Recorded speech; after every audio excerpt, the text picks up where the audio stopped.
Hello everyone, today in this video we will discuss how to fix screen mode to turn on Realme Narzo power.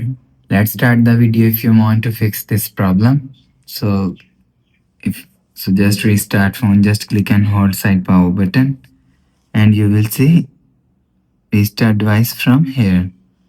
After restarting, go back to home screen. You will see your problem is solved. But if it not solved, if you want to fix this problem, so go to app library, scroll down and click on settings app. Now in setting, scroll down and click on system and update.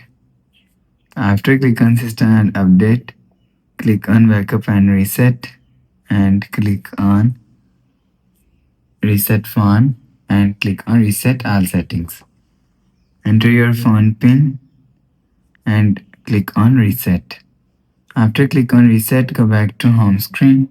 You will see your problem is solved.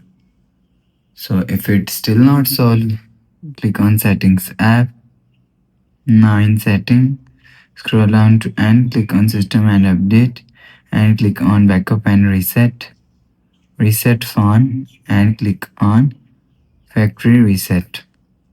Enter phone pin, click on clear. After click on clear, go back to home screen. You will see your problem is solved. So that's how you can fix screen mode to turn on Realme Narzo Power. If you like the video, please subscribe. Thanks for watching.